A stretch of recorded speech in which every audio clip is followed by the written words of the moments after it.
I frankly debated if I wanted to do this vlog. Many of you may know by now it's approaching 9 p.m. Eastern Daylight Time on the East Coast. That short track racing and NASCAR driver Dick Trickle tragically passed away of what was apparently a self-inflicted gunshot wound. I'm not going to get into the suicide aspect of it, although I will link to the J-Ski article on it. I may do a vlog if something comes out later that could have led to him committing suicide, but I don't want to get into that. I want to talk about Dick Trickle the racer in this vlog.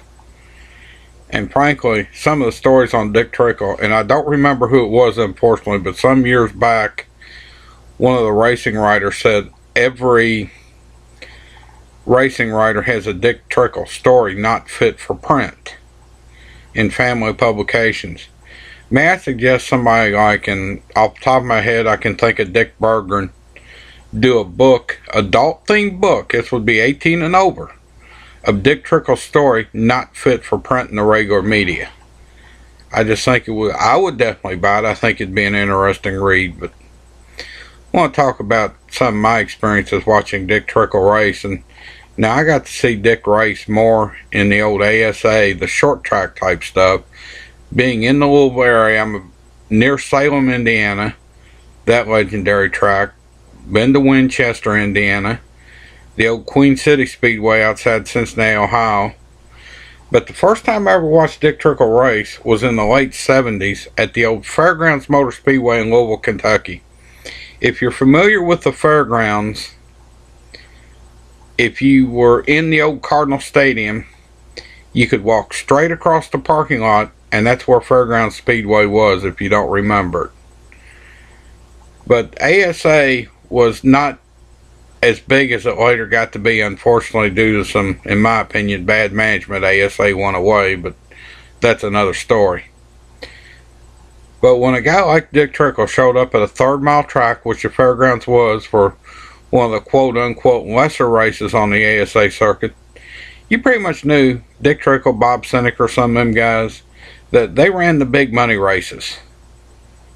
The cars weren't as specialized back then. A late model from a track could run and so forth. Well, I'm getting there to the race and Dick Trickle's there. I'm thinking, wow, that's cool. I didn't expect him.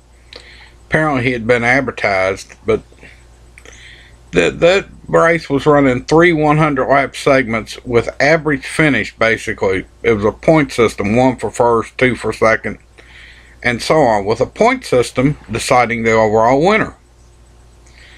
And Dick Trickle had a problem in the first 100-lapper.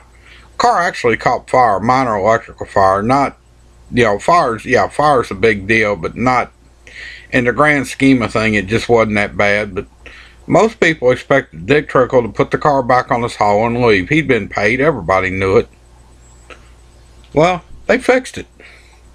Come out and won both the last 200-lap segments, wound up, I don't know, 8th overall, but certainly not in contention for the win. So, but I became a fan of Dick Trickle that day. Remember another story, and by the way, I'm titling this vlog, Rest in Peace Dick Trickle, because he brought me some memories. And, I like to say this vlog's from the heart. Remember another, we were up the old Queen City Speedway. It was about 20 miles north of Cincinnati on the Cincy-Dayton Road. Just one exit past, if anybody remembers where the old Malibu Grand Prix was, one exit past that, because we used to stop at Malibu on the way home from the racetrack.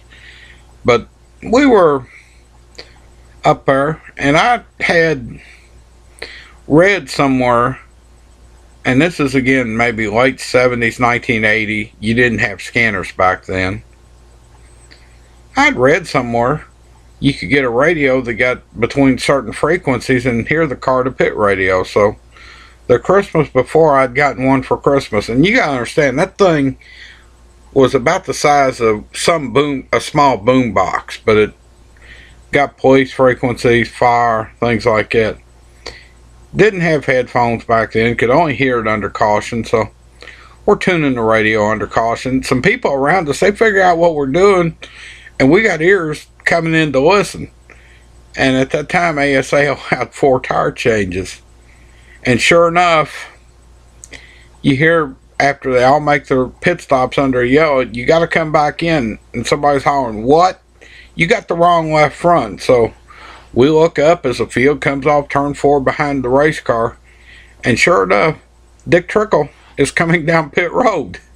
The announcer, of course, this is before they had, could monitor, the announcers could monitor car to pit communications on a regular basis. And we're trying to holler at the press box. They don't hear us, but he's got the wrong left front. Another time at Winchester, Dick Trickle had all kinds of problems. Had, I think, throttle leakage problems.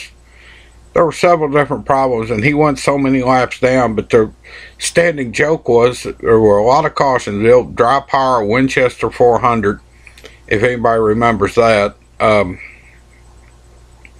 Standing joke was Dick Trickle, if there's enough cautions, is going to win this race. He didn't. In fact, Rusty Wallace did on his way to his only ASA championship. And while we talk about Rusty Wallace, he gave Dick Trickle and stuff that come out in media after hearing of the passing a lot of credit for his success in racing. And the last thing I want to say about Dick Trickle, at 8 or 9 years old, they thought he was going to be an invalid for the rest of his life. Yes, he walked with a slight limp, especially noticeable. And I noticed it on a damp race day, if it's cool. But he broke his hip.